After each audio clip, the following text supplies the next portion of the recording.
Welcome, everybody. Good morning, good afternoon, good evening, wherever you are on the planet. We are thrilled that you're here. My name is Linnea Brinkerhoff, a longtime colleague of Dr. John Scherer, who we get a chance to hear from today. So, really delighted that you're all here. Can we have each of you in the chat just say where you're tuning in from and just what's one word? What you bringing in this morning? How are you? Where you calling in from? And what's one word? Since we're all going to gather around the fire together here, want to know who's gathered. Yeah, since COVID, this is the new this is the new fireplace, isn't it? The new gathering around the fireplace. It is. And delighted. And content, Margaret. Thank you. Seattle curious. Okay, excellent. Thank you, Susan. Okay. That's about as far as we're going to go with that now. Great. Well, listen, we are. Oh, thanks a lot. Great. John. Okay, Portland. Interested. Magda, Magic. All right. I got that. Yes. And Samir, welcome in from India. Terrific. Glad you're doing well. And all right. Gdańsk. I learned how to say that. Oh, Jacek, cześć, dzień dobry. Yeah. As you can see, it's a delightful community and ever growing. And as John, you transplanted to Poland how many years ago? 13 years ago, 2008. Oh my gosh, Yeah, incredible. the time has flown by. I at your later stage in life, it is an impressive act to actually go to a new city where you do not understand a word I knew and three people in three words when I got here in 2008, and now I know four people in four words. as John says in his humble way, and you'll find he doesn't actually have a lot of reason to be humble because I think he's pretty great. A lot of us do. We get a chance to hear from him today. Let me just say that this is the first of a short series of webinars that we'll be hosting with John and his close colleagues. I have the distinction of being able to host you today, Linnea Brinkerhoff, and also Pauline Holland, and the two of us will be co-deans in the OD, the Organization Development Academy, that will be kicking off in March. So each webinar will have its own unique value and take a different angle on change and transformation. So please join us for as many as you can. We are going to focus on showcasing John and his wisdom around change and transformation. And the fact is, he is a practitioner all over the world. And he and I have known each other probably about 24 years, have worked together in a number of settings. I do remember a couple things that stand out about John. He is a winner of the ODN Lifetime Achievement Award. And I remember at one of your recent birthdays, we asked you what were you particularly proud of in your life, and you said it was the competency-based graduate program that you co-created quite a long time ago, and it was the first one in the country. First one in So the that's world, as pretty far as we amazing. know. Yeah, As yeah. far as we know, yeah. So for me, this series is very much going to be about how to demystify and simplify OD and change. And that for me is what John excels at more than anybody. And often he teaches by parable, which I love. And I would say that in my experience of John through the years, it's almost as though he speaks from inside of us with his point of view. I don't know how you do it, but it's up to you all to experience this.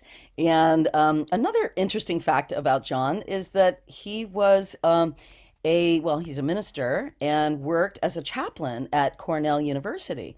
And he had a street ministry. And I'm just going to have to say, that's kind of your identity to me, John, because you know, you I'm on are. the street. Yeah. You are a man on the street, you Sure. know, and you've taken the change and transformation stuff and just really brought it to the level of the street and how to make it work across industry, across leaders, practitioners, and all of us are practitioners of change because we're all experiencing it. And so hopefully this webinar will give you some value today. And let me just say, I'm here in the Bay Area in San Francisco, California. John is dialing in from Warszawa, Just Warsaw. outside Falanica, just outside of Warszawa. Exactly. So, my privilege to introduce you to Dr. John Scherer. And basically, we are going to answer 3 questions today. Actually, it's not about answering, we're asking these Exploring, questions. exploring. And How about that? Yeah. exactly, we will deeply be exploring these questions. What changes?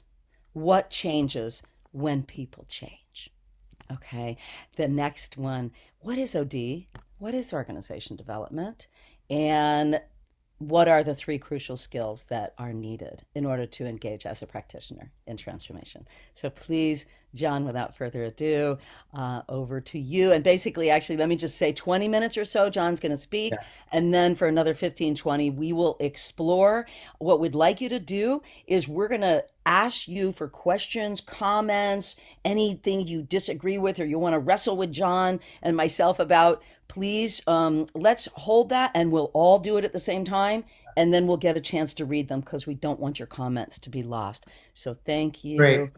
Over to you. Great, Lenny. We'll have a minute at the end for everybody to write down whatever they want to write down, and then we can have a conversation. Okay, I'm going to share the screen here.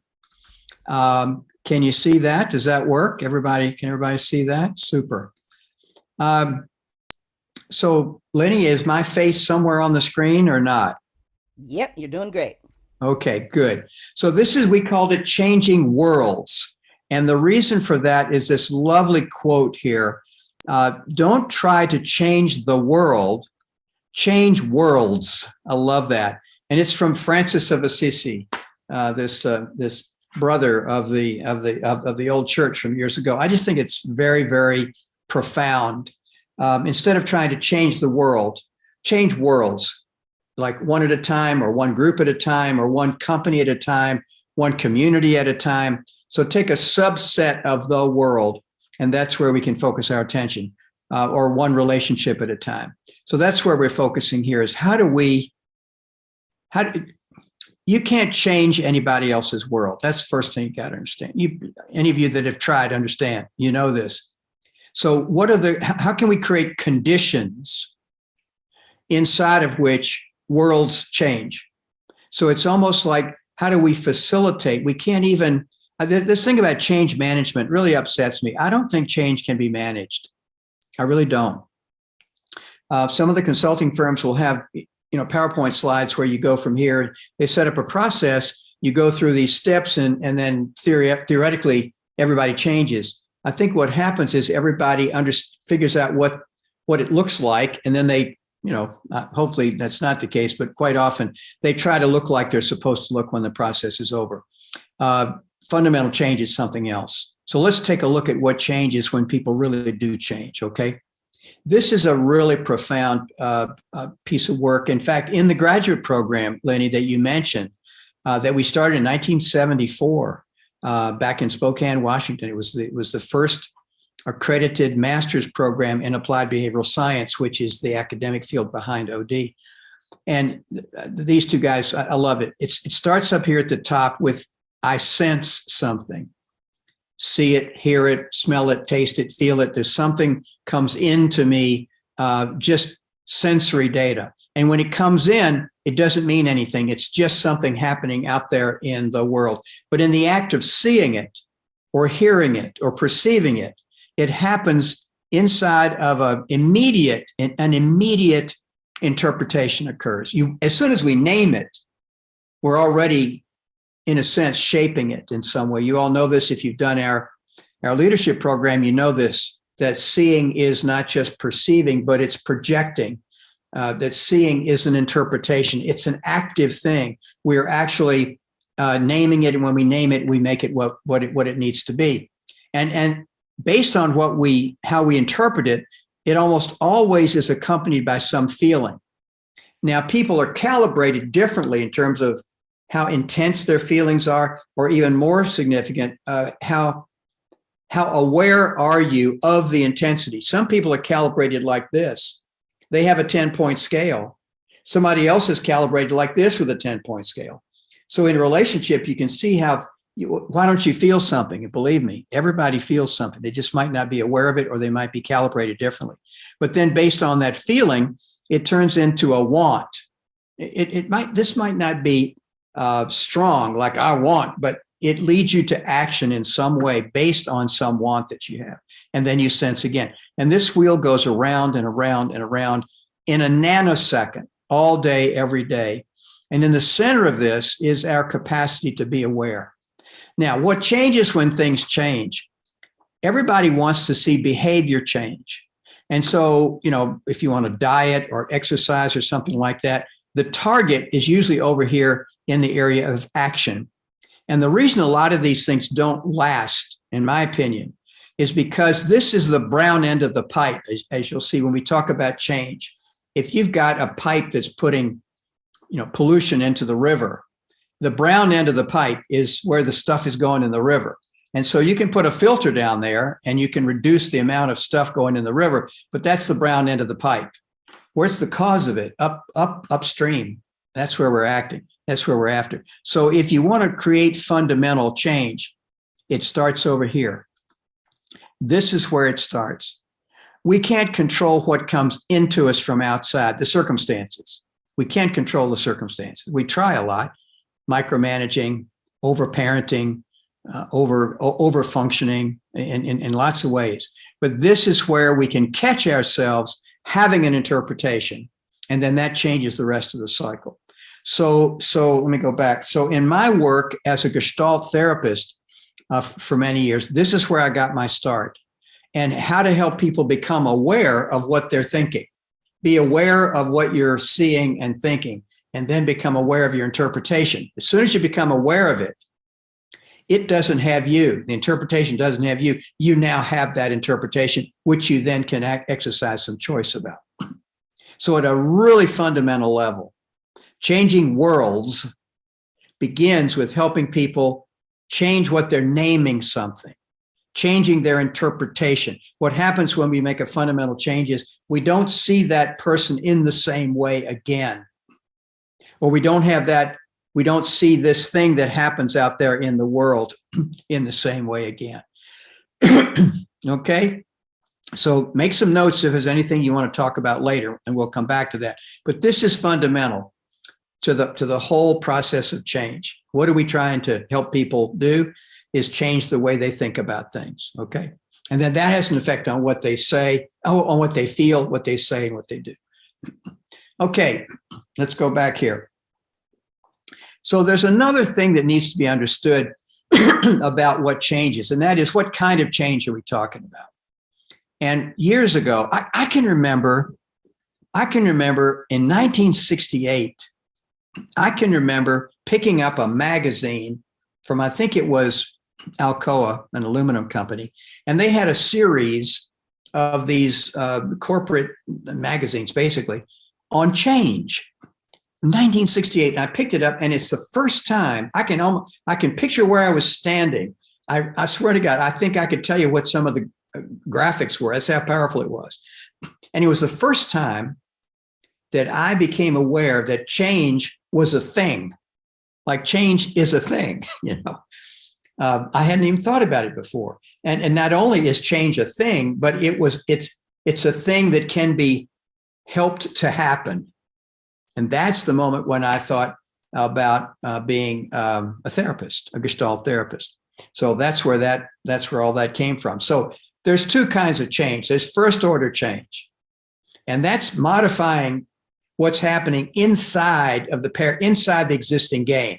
It's more of the same, only different. And we use the metaphor of like we're running in a wheel, okay? And we wake up in the morning like the hamster, we get in the wheel and we start to run. We want to introduce some change. Okay, we're going to run faster. We're going to run slower.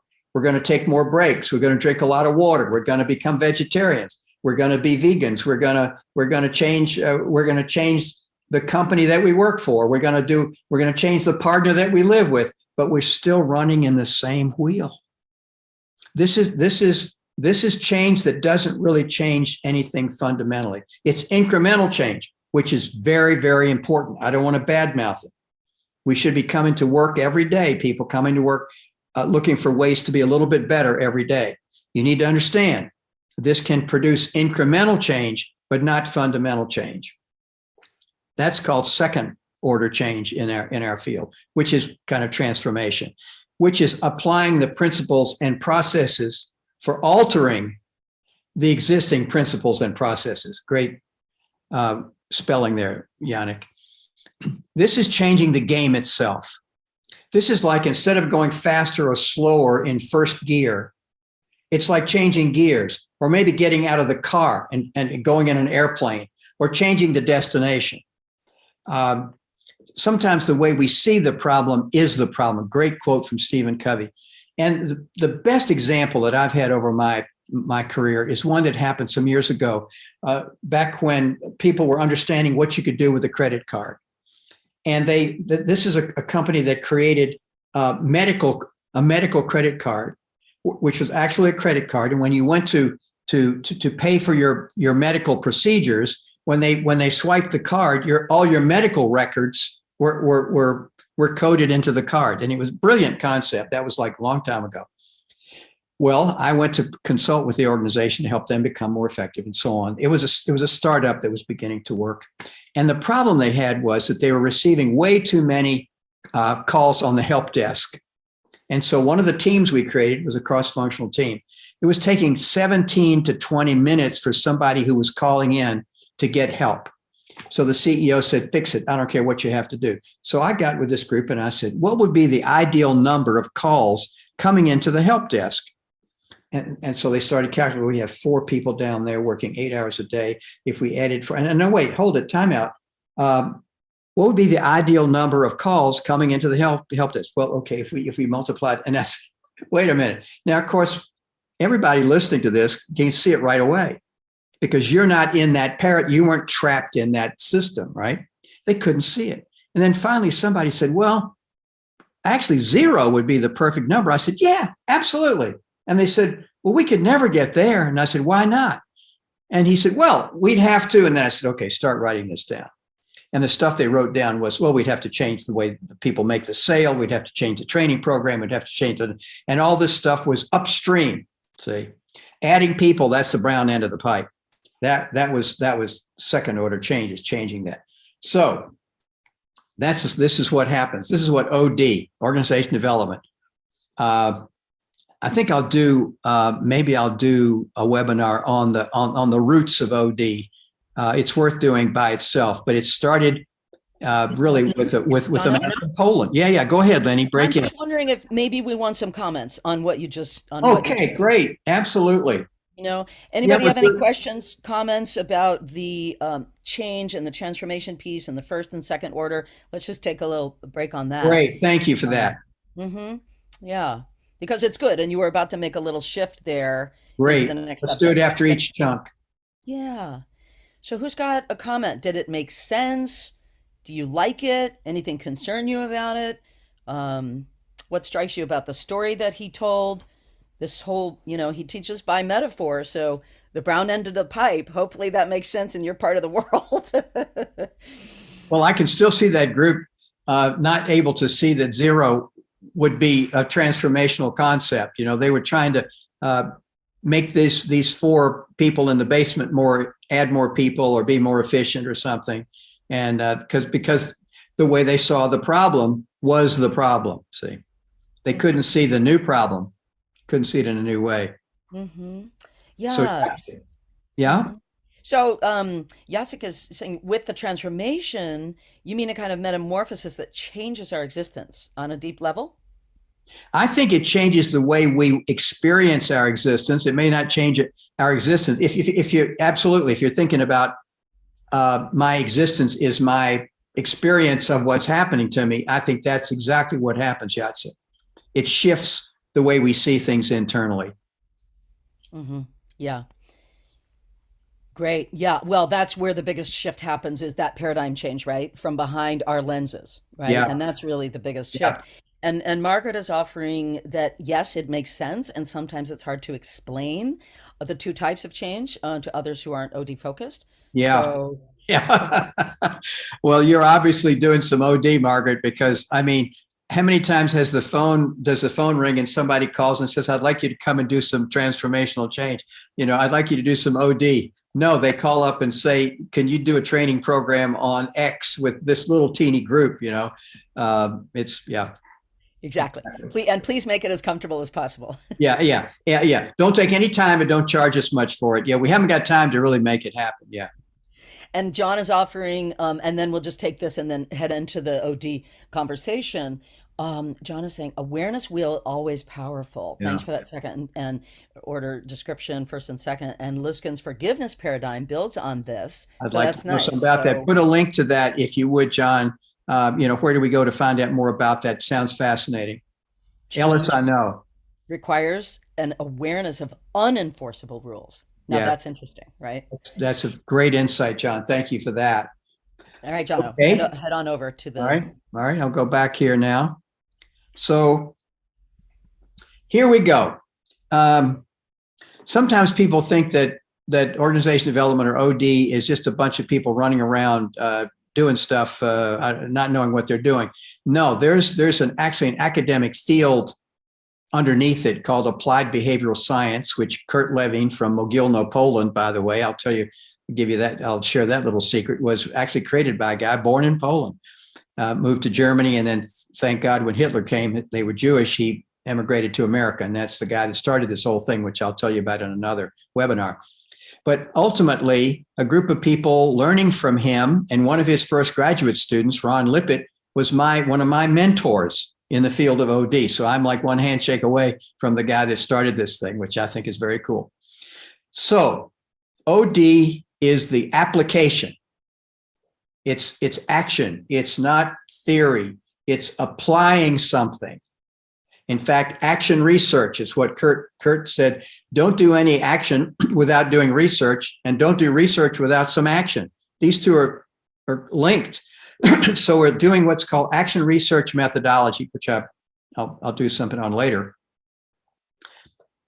Applied behavioral science principles and systems theory. These are two important things. Systems theory says that whatever happens in one part of a system affects the other system. You know, the thing about the butterfly flaps its wings in Tokyo, and you have a storm in the Atlantic Ocean. That everything is connected.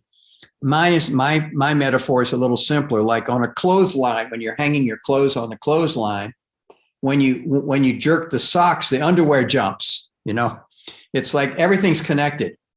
I got into OD from being a therapist, from being a Gestalt therapist, working with individuals, and then working with couples, and then working with family systems. I got into family systems. It just happened naturally. I just kept realizing that, well, this person needs to be in the room. This person needs to be in the room. And then it was a family system, whoever. I remember this one session with a couple. They didn't have any kids.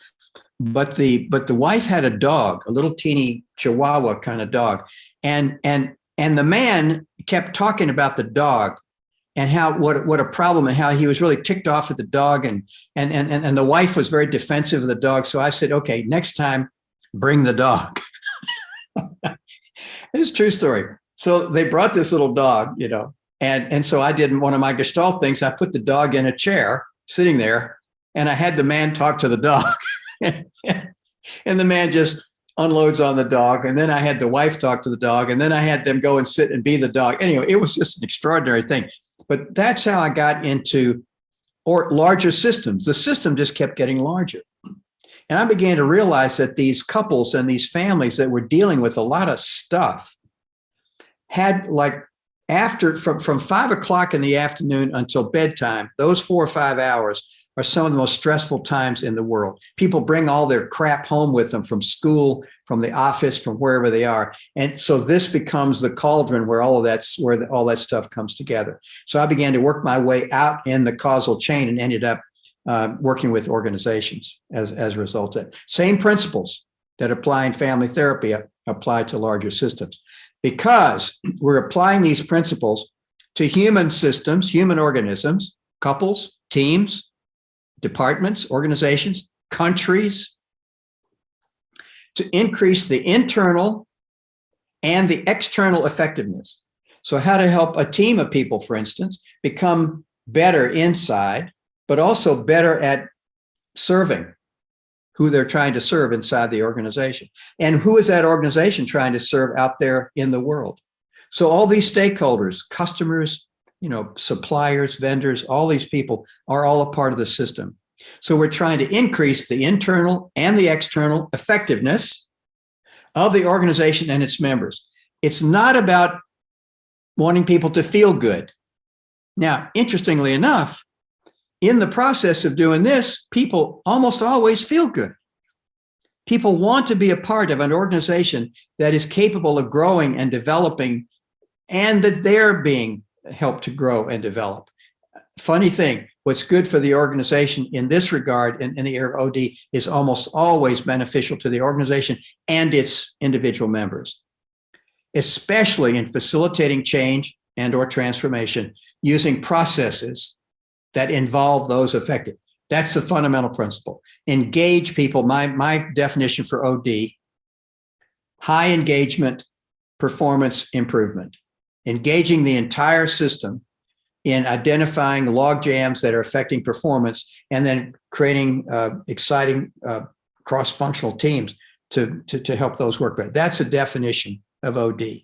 Now, I happen to think that the world right now needs this. I mean, at least my country needs it. I know there are other countries that need it, but if we want to get a little bit smaller, look at the pressures that people are under now. Look what COVID has done. COVID has changed the world. And so how do people cope with this? That's a transformational change. COVID has created not incremental change, but fundamental change. Can you think of any system in the world, in any part, even in the Saharan desert? I've got one of my colleagues goes to Morocco, and we do leadership. We take leaders out into the desert. We call it finding yourself in the desert. Even in the Saharan world, they have been affected by this. So this is a wake-up call for the whole planet, which I think is an invitation for people, more and more people, to learn to practice the principles of OD, which is what I came here in 2008. I came to Eastern Europe. I came to Poland. That was what I came to do. And that's part of why I want to do this OD Academy. I think I have another one in me, as they say.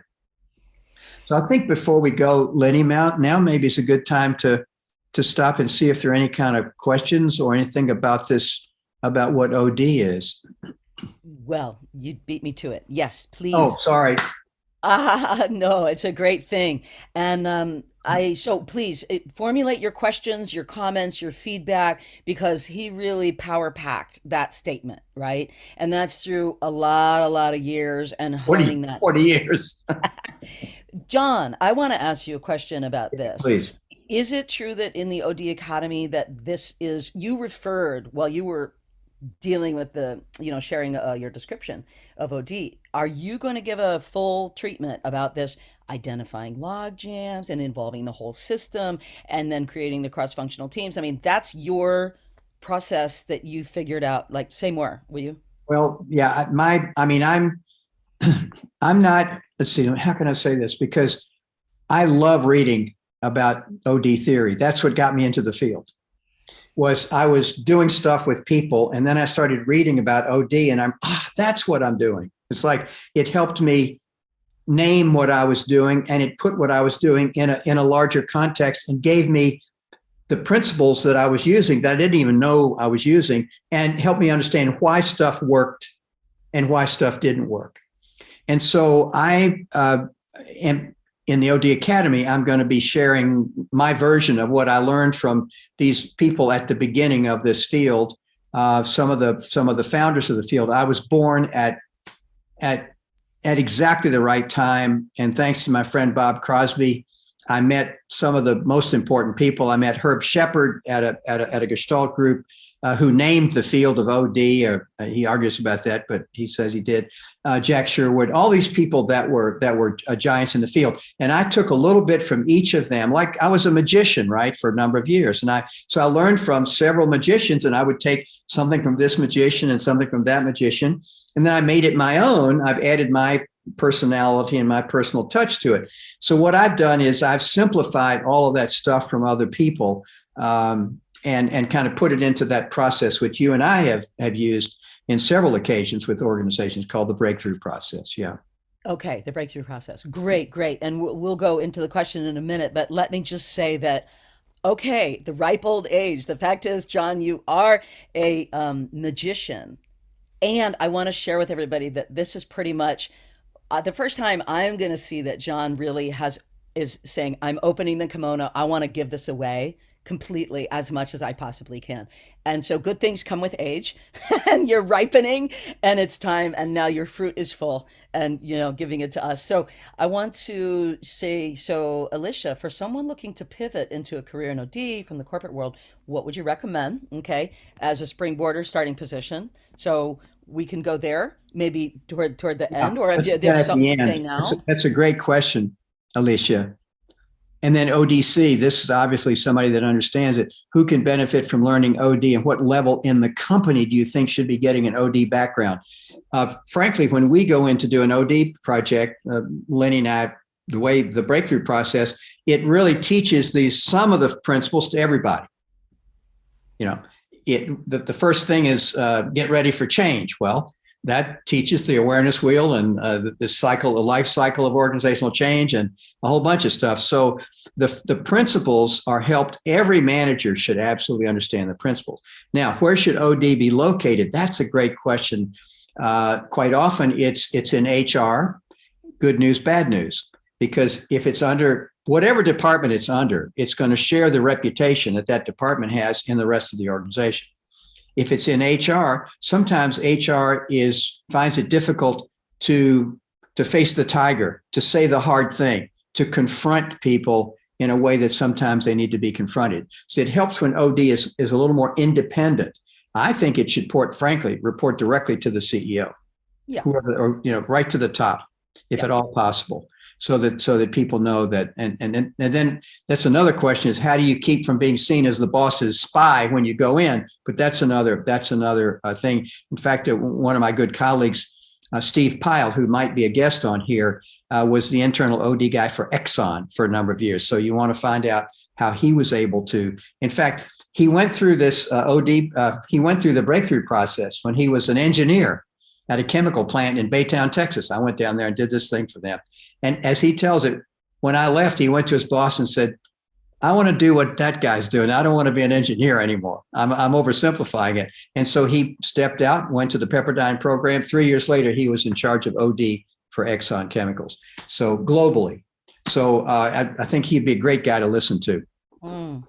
And for me, in the position of executive coach, I seem to have the privilege of being able to tug on the ear of the CEO a lot and the senior team, leaders. And so if they have fluency around OD, you have a whole different organization happening because they know what levers to pull. They understand why you're saying what you're saying to them. Absolutely. Yeah. That's right. The executive team needs to experience personal transformation and group transformation. In a perfect world, they need to get that before they can lead transformation anywhere else, or sponsor it, we call it, sponsoring. Great. And Alicia, we're happy to chat with you, after. But basically, thank you for coming from the corporate world and bringing that acumen and basically merging that with OD and getting a certificate in that and getting educated or coming to our academy, whatever feels right for you, but getting the language around it and understanding the models, the concepts behind all of this, it can make you dangerous in a really good way. In a really positive way. Yeah. And fortunately, right, Lenny, and there's some great master's programs and some PhD programs around the world in the field of OD. People just said, John, can you show us how you do, what you're doing. So I said, yes, I'll give it a shot. So And here it's we very go. practical and it's on the street. So join us if you can. And John is saying it. So the key seems actually having solid research as inputs that promote change rather than opinions. Thank you. Having it data led. We totally agree. And Absolutely. Samir, OD is not changed. Do you care to say one more thing about that? Why don't we have? Let me see if I can help Samir speak. Yeah, here. Why don't you Here share he with us, is. Hang Samir? on. I've got him to speak now. I gave him like permission. So Samir, Yeah, if can you hear me? uh, Say something. Yeah, say some more uh, about OD not being changed. I think I agree with you, but I want to be sure. no, see, OD is much broader.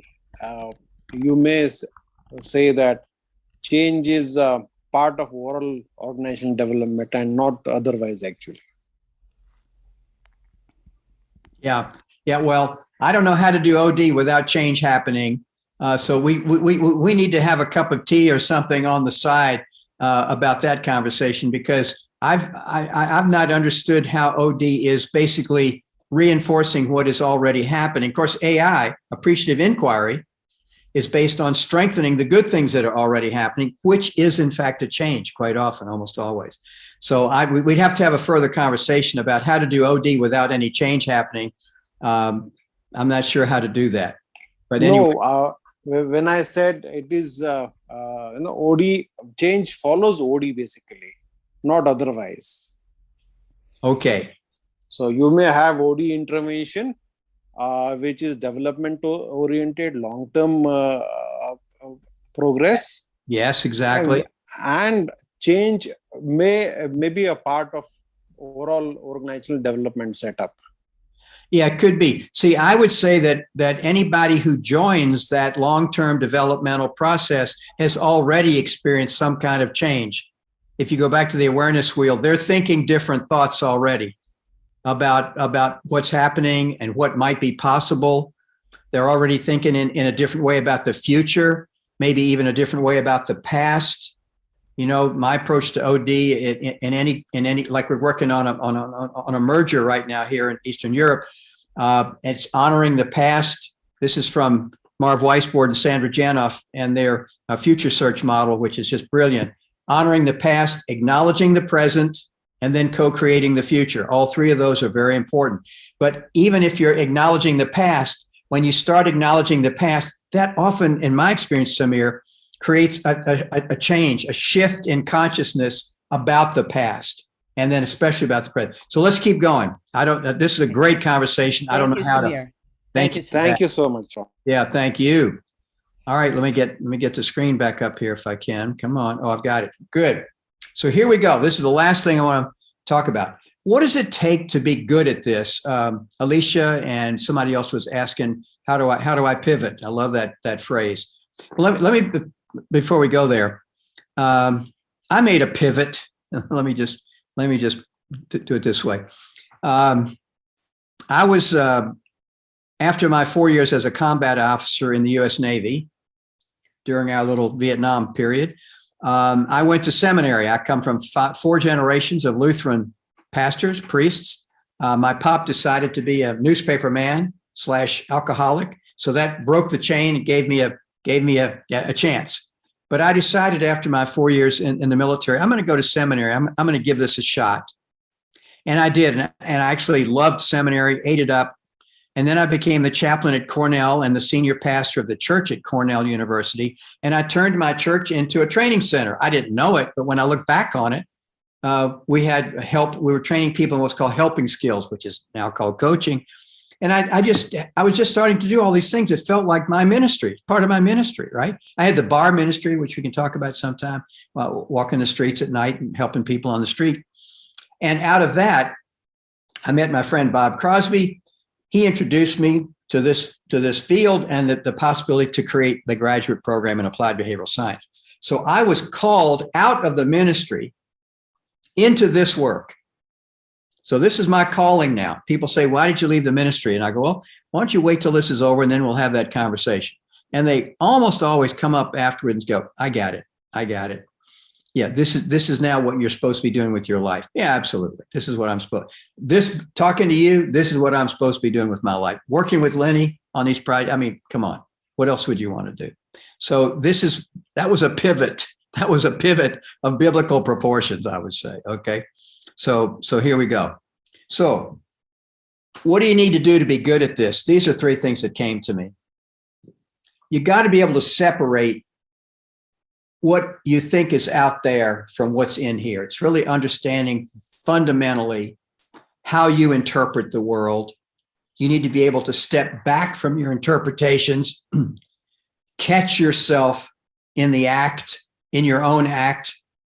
Boy, I wish we could put you through our leadership development intensive. How are you pumping? How are you trying to portray yourself to the world? Who are you back behind that? And how is all of that shaping what you think is out there? And if you can't separate that, if you can't describe what's out there and learn to separate or get curious, I wonder what really is out there. I know what I'm naming it. I know what I'm calling it. I know what I think I'm seeing. How do we get there? That's what Kurt Levine said. That's where the data comes in. That's why our OD is data-based. How do I find out what's really going on out there? Who do we talk to? Whose voice needs to be heard in this process? Who's not? Who needs to be in this room that's not here? OD is really just a series of meetings, a series of conversations. Well, whose voice needs to be heard? And how do we get that voice in here and create a safe space where it can be heard and then feed that into the decision-making process of the system? So separating what's out there from what's in here. It's a lifetime of work. I'm still doing it. You need to also have the ability and the courage to hold everyone's world as valid. We call it the MRI, the more respectful interpretation. You're upset. This happened to me yesterday.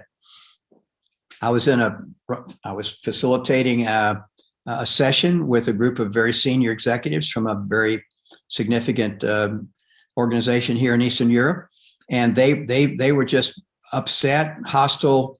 This is a bunch of nonsense, and so on. And I'm really proud of myself. Lenny, you would have been proud of me too if you'd seen me. I had absolutely no defense. I didn't feel defensive. I felt curious. And I'm so glad I was able to say, tell me about that. What is it about what we're doing here that just feels really stupid or really ridiculous to you? And I mean, I really did. And it's not a trick. I was genuinely curious. It's learning to go through life more like an anthropologist who's interested in curious about all those worlds out there. You know, I told the CEO, before you start changing people, first of all, get curious about who they are and why they are the way they are. You know, everybody's world is as valid as yours. And that's a really key lesson. If you can't see that, you can't do OD. For sure, you couldn't be a therapist. If you can't be a therapist, you really can't do OD, because the same kind of skills really are necessary. And then finally, let me go back. And then finally, you got to trust the process. Ultimately, this is one of my sayings: life is a movie, not a photograph. And it's really easy, like this meeting that we had yesterday. It would be really easy for me to just lock in that group as if that's the group. That's a photograph of that group. But okay, that's just the current, frame of the movie. The next time I'm with that group will be another frame. Now, it might be exactly like the last frame, but it might not. So it's holding out for the possibility of change and transformation to occur between the frames, or in the process of actually creating new frames and new experiences of people. And we called it the unfolding, trusting the unfolding of what's happening. These three things, if you're going to get into OD, you're going to have to master these three things, or be in the process of mastering them. I think, Lenny, that's enough. It's 45 minutes almost. Why don't we stop here? Here's a link to this, the OD Academy that starts in March, if you want to take a screenshot of that. Or I think we're going to give you the link to the slides when this is over. We'll have a way of doing that. So we're going to check out here. John, put that other slide back, will you, for a moment? Sure. Which one? the three crucial Yeah, skills. And sure. please, would everyone go ahead and there's got to be something a little controversial in there. So go ahead and push back, inquire, share something with us about those three crucial skills and who should attend the academy. Yeah, thank you for asking. So we would, and I'll give my answer, John. You can give yours. Sure. Yeah, HRD professionals, and it's like we're on a continuum of how to serve the organization. So, where are you on the continuum, right? It's also good for executives who want to be more, have the tools to understand the language and also um, be able to practice with them because, again, it's going to make you excellent. It's going to make you a better whatever it is that you are already. So, We what say often, yeah, we say anybody who is either formally or informally responsible for facilitating change. Now, if you really think about it, everybody in the organization, if leadership is an attitude, not a position, and if leadership is helping things to happen that might not happen without your presence, okay, then theoretically, everybody in the organization needs to have that capacity. But at some point, team leader, manager, middle manager, top manager, anybody who has to introduce programs, internally, start to make things happen. Quite often, every decision is a small change is a little change project. We're going to make a budget change. Whoa, what's going to be the impact on the people of that? We're going to introduce a new IT platform. My gosh, you want to be practicing OD if you don't just drop in the IT platform and say, good luck, everybody. So these principles are really helpful to anybody who is experiencing change or responsible in some way for facilitating change. hmm Does that help? ODC, we don't know who you are, what your name is, but ODC. Does that help, or do you have a follow-on question for that? Feel free to ask, because at this point, why don't we go to Dave Well, and that's Patrick. Is that Patrick Masterson? No, who is that? Oh, Patrick, I'm so glad you're on here. Oh, this guy's a really great. He's really a really a profound Gestalt thinker, and he had me on his webinar. That's great. Oh, that's great. Cool. Thank you, Patrick. Excellent. Dave, we would like to invite you to speak up if you would. It Yeah. sounds like the three of these make sense, but then you've also got some other distinctions you're bringing to it around trust. Can you share with us, Dave? Sure. Can you hear me at the present time? We Great to can. see you, Dave. Loud and clear, brother. Yeah. As with you, John. John said he was second generation. I'm third generation. So I was a therapist for 25 years. And in that sense, doing organizational development more with groups than with organizations. But my training basically came about through Ed Friedman in family systems. Absolutely. Yeah. And there, when I'm working with people, if I think of my situation as a triangle of me, you, and third person or an issue, I'm attempting to create a sense of trust. Yeah. Whereby you're willing to work with me. Absolutely. Yeah. Without that, you got nothing. Absolutely. Yeah.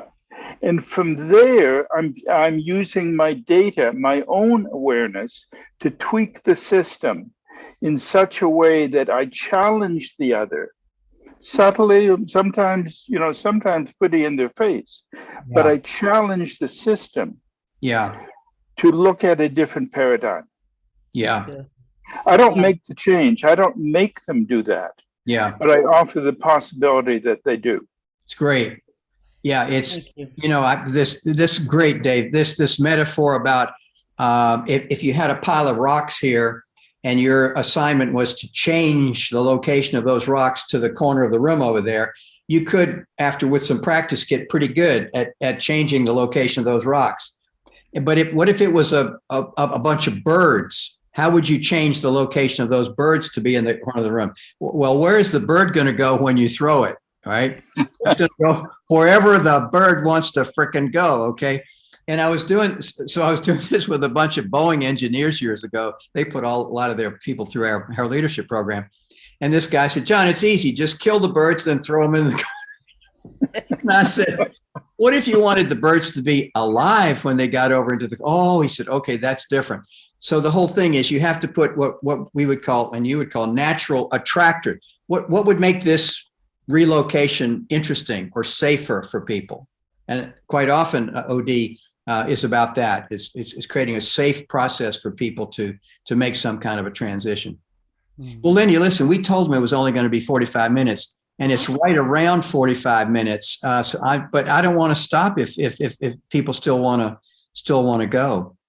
Yeah, I'd love to have some more input. And Dave, I just want to say thank you because you actually stole my my byline for my service as an executive coach. I say, I comfort you when you're too challenged and challenge you when you're too comfortable. So I do think that this is a big part of our role as OT practitioners, indeed. Anybody have any more comments, questions? We invite you to consider the OD Academy. And so you'll be sent, if you registered for this, you'll be sent a link and that will take you to the slides. You'll also be sent a link to sign up. And I believe we've got a discount through the end of January happening. And so, and we have a limited amount of spaces, which I think are 18 remaining. So that is exciting. Yeah, anything else that we want to say?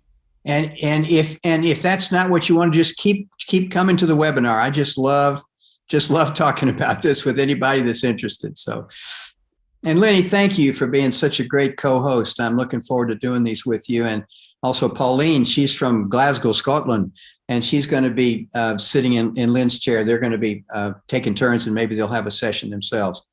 Mm-hmm. So thank you all. I don't know how we close this off, but thank you. Thank you for being a part of this webinar. We'll see you in 2-3 weeks, something like that. Anyway, the dates are coming. We'll make sure that you get that info on social media. Thank you, Margaret. Thank you, all of you that signed up here, and take care, everybody. Thank you.